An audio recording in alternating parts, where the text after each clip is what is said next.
was a famine in the land, in addition to the first famine in the days of Abraham. And Isaac went to Abimelech, king of the Philistines, in Gerar. The Lord appeared to him and said, "Do not go down to Egypt. Dwell in the land I will tell you. I will be with you and bless you. For I will give all these lands to you and your descendants, and I will keep the oath I swore to Abraham your father.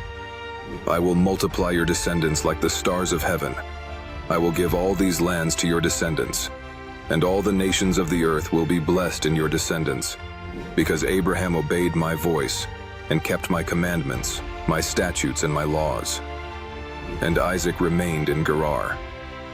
When the locals asked about his wife, he said, "She's my sister." For he feared that if he said "my wife," the locals would kill him, because Rebekah was beautiful. As his stay continued, Abimelech, king of the Philistines, looked out the window and saw Isaac joking with Rebekah, his wife. Abimelech sent for Isaac and said, "Of course she's your wife. How could you say, 'She's my sister'?"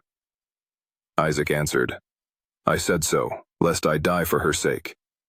And Abimelech said, "What have you done to us?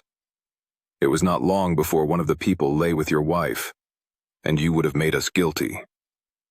Then Abimelech made this decree for all the people: "Whoever touches this man or his wife shall be put to death." Isaac sowed in this land, and this year he reaped 100-fold, for the Lord blessed him. The man became rich and grew richer and richer, until he became very rich. He had flocks and herds and many servants, so the Philistines envied him. All the wells that his father's servants had dug in the days of Abraham, his father, the Philistines filled up and filled with dust. And Abimelech said to Isaac, "Go away from us, for you are much more powerful than we are." So Isaac went from there and encamped in the valley of Gerar, where he settled. Isaac dug again the wells of water which had been dug in the days of Abraham his father, and which the Philistines had filled after Abraham's death, and he gave them the same names that his father had given them. Isaac's servants dug in the valley and found a well of living water. The shepherds of Gerar quarreled with Isaac's shepherds, saying, "The water is ours." And he named the well Esek, because they had quarreled with him. His servants dug another well, about which they also quarreled, and he called it Sitnah. He moved on from there and dug another well, for which no quarrel was sought, and he called it Rehoboth.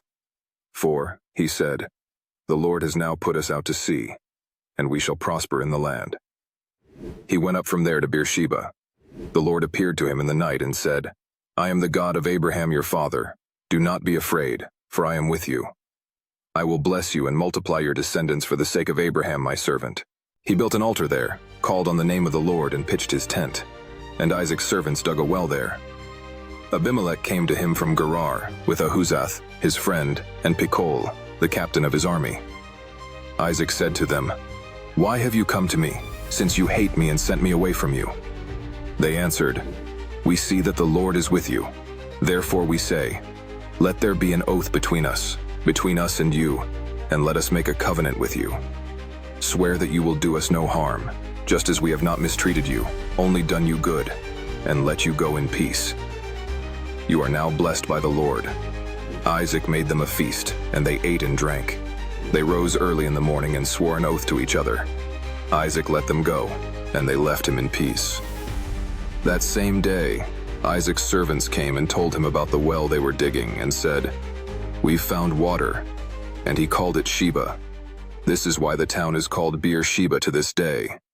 Esau, 40 years old, took Judith, daughter of Beri the Hittite, and Basemath, daughter of Elon the Hittite, to be his wives.